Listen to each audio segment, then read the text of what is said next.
Hey guys, John Valligan Observer. The story just came across my eyes. This is from August this year, 2023. And man, Michigan's secrecy, talking about wandering cops. I've always heard them called gypsy cops. I know another term is a transient cop, just cops that are essentially forced out of one agency. And there's no system in place for checks for the citizenry, and they just get hired somewhere else. So we go to this story from XYZ TV out of Detroit. This is from 5 years ago. Trooper Mark Bessner, who thought it proper to tase a teenager on a four-wheeler driving through the streets of Detroit. Not the smartest move on the teenager's move, and a dumb move for the trooper. Carol and Dave, these documents we obtained through Freedom of Information request detail Mark Bessner's history. We're talking about his time here in Canton before state police when he broke the rules. 09, he slowed down. We tased him. This police camera footage from August 26, 2017 gives us... Yeah, if you watch the rest of the video, it'll be in the description box below. Pretty much all the local officers are like, what in the crap are these cowboys doing? These wild troopers just being dumb. But an up-close look at a state police response gone horribly wrong. MSP, if you just maybe have a unit or two, make it there for moral support. Aww, bring some teddy bears and some hot cocoa. Or how about a ass whooping for these idiots? Sounds like it might be a pretty bad one. Prosecutors say 15-year-old Damon Grimes died as a result of being tased and crashing his ATV into the back of a pickup truck in Detroit. Former trooper Mark Bessner, a passenger in a pursuing squad car, now stands accused of violating police protocols and is awaiting trial. So again, this was from 2018 or whatever. He was convicted, sentenced to 5 to 15 years, and for some reason I cannot find him in Michigan prison database, Otis. I can't find him, and I'm not sure why. For second-degree murder and manslaughter. Bessner had 40 incidents involving use of force in 4 years with state police. Just but 10 could a his year. past with another agency have warned those who hired him at MSP? Let's see where we're going with this. I'm going to play a little bit more. They talked to a lieutenant who was a hiring background checker for the state police, and he explains the problems in the past that really haven't been fixed in Michigan with gypsy cops. Records obtained exclusively by Action News highlight numerous disciplinary issues between February 2009 and June 2012, while Bessner was a Canton cop. Some departments flat out just said, we're not going to tell you anything except that, yes, that's a value. Good old boy system. And they worked here from this date to this date.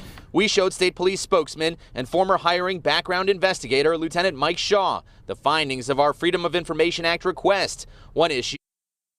What do you think? Do you think the lieutenant will be like, oh, that's bad? That's going to be, oh, blah, blah, blah? Let's find out. Back on August 18th, 2010, that led to Bessner being suspended without pay was a failure to investigate after a woman ingested pills in an apparent suicide attempt. Instead, Bessner locked her up, and she later became unconscious, stopped breathing, and required emergency help before being placed on life support. And that would be something we would talk to them about. If we knew about it, we would discuss it with them. Shaw points out prior to this year, Michigan laws kept departments from sharing officers' disciplinary history with one another for fear of hurting their chance at future employment and civil liability. Former State Police Inspector Ellis Stafford spent 23 years with the agency. For every policy, there's somebody's name attached to it. There's a reason why it's there. We also showed him discipline against Bessner from February 2010 when he left his post without permission from Canton PD for a high-speed pursuit without activating lights and sirens. Oh, that's incredibly dangerous. You have to, if you're in a pursuit, by law, by statute, you have to have both audible and visual signs to alert the public. Bessner also called... Again, this will be in the description box below. You can watch the whole video. He is correct there, and even if you are violating basic law as a cop or a firefighter or a paramedic, you also have to have lights or siren to violate the speed laws. Shocker. You can check out probably day 3, I think it was, maybe day 2 of my coverage of the Michigan versus Goggins case. Let's jump back over here and kind of skim through this. Keeping identity as a police officer secret makes it impossible for the public to monitor cops accused of alleged misconduct, and that's what their unions want. Keeping identities of police officers a secret, making it impossible for the public to monitor. And we just said that. MSP declined a FOIA request from Metro Times and the Invisible Institute seeking the identities of all certified and uncertified officers, saying, read this crock of crap. The public disclosure of the information would constitute a clearly unwarranted invasion of an individual's privacy. What? They're a public employee. You can go to their agency and get their name. We just assume that they are certified, right? And we're talking about disciplinary stuff. We're not just talking about run-of-the-mill officers. There are some bad complaints out there, but there are a lot of legitimate complaints, and there's no system. There's no officer improvement system. Like, okay, this didn't really rise to a level of something bad, but hey, dude, you could do better. Let's counsel you a little bit, that kind of thing. No, it's you hit the ceiling, or you can do whatever you want. That's really where it's at. Then releasing the names of the officers, the safety of law enforcement officers and the family, because it will lead to their doxing. Again, you can get the information that you get a cop pulls you over, you're going to get their name. You can Google foo yourself, and you can find them. Okay, if they're not smart with their social media and that kind of stuff. Okay, public records are public records. Guess what? Deeds and property ownership and all that stuff, it's all public record. Sure, it'd be tedious to go one by one, depending how the system setup is. I personally don't do it a lot. I've only done it a few times. I don't think you can just search property by name. Maybe you can. It's not my world, but it's a crock of crap. Okay, we're protecting them against some boogeyman. They're claiming they're impeding the public's ability to track cops who lose their job in more than one place. Michigan is one of 15 states. Okay, one of 15. That leaves 35 others that did not deny access. 36 have made disclosure at least some portion of their certification data. U of M Law School Civil Rights Litigation Initiative, they represented this outlet and their partners. The director rejected MSP's argument that releasing names out would endanger it.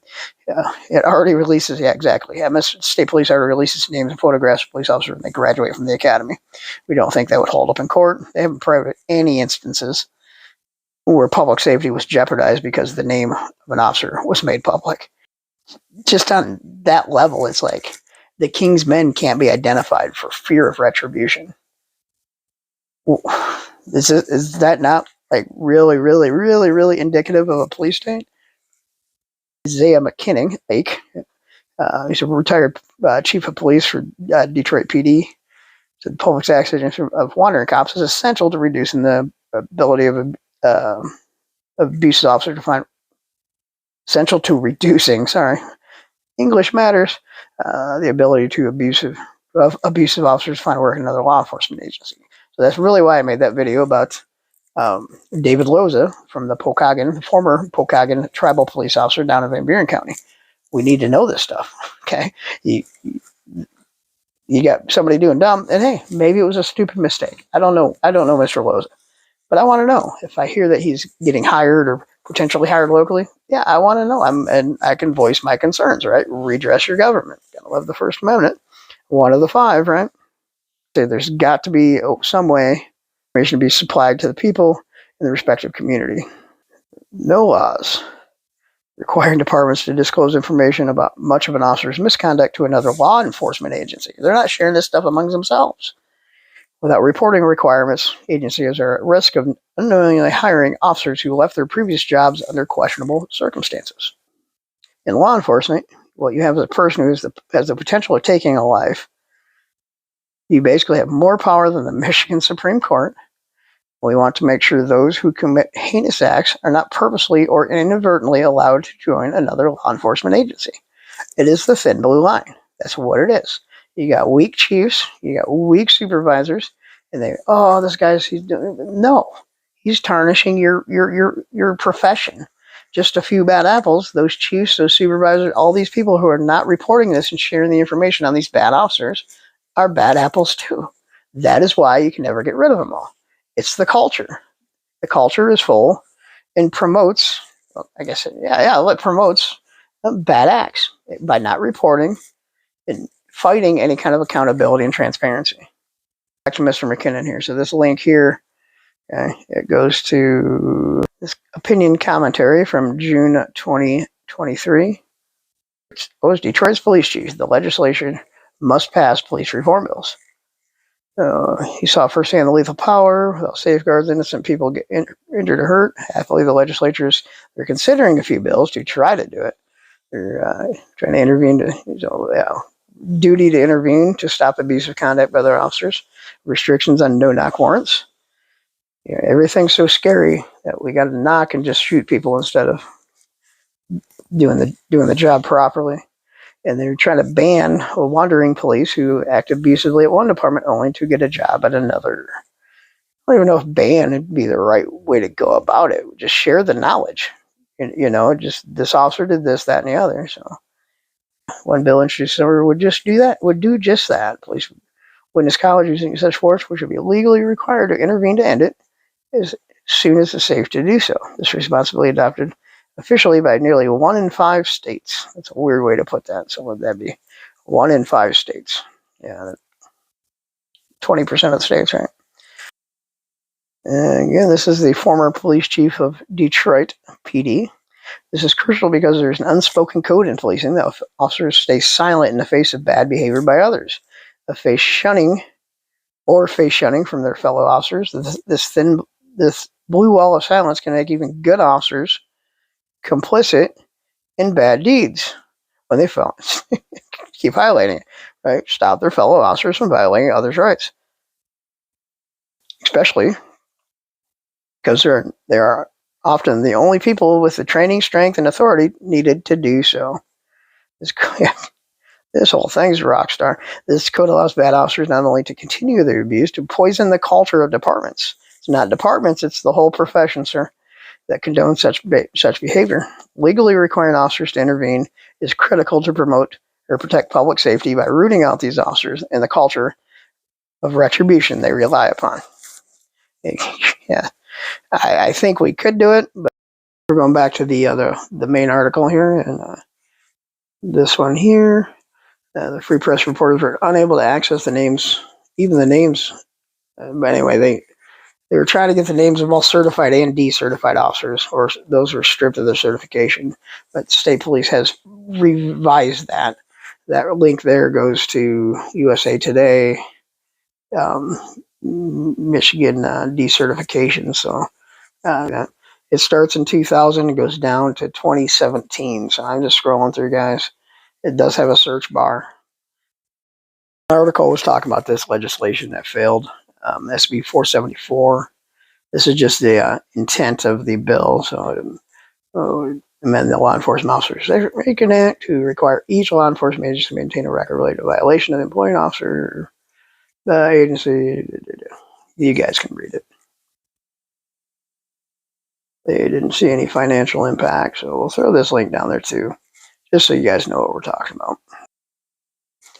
All right, guys, so there you go. That was something I've been looking at, as well as Brady lists, who is the keeper of the Brady list? Is it the prosecutor's office? Is it the agency? Is it both? Yeah, digging into that one too. So this is certainly something that should come about. The claims of officer safety and family safety and doxing, it's all red herring. Okay, if you know the officer's name, anybody that's been born, heck, I'm a kid from the 70s. Anybody that can use the Google machine can find people. It's not hard. We got majority of states allow a lot more than Michigan does. Well, some states, you can get full investigations and stuff and officers in like Florida and stuff, states with actual true sunshine laws. But hiding behind that is it's a fallacy, and goes back to they don't want to clean up their act. They don't want transparency. We got this group of professional law enforcement, professional investigators, right? But they can't clean up their own ranks. No. They don't want to.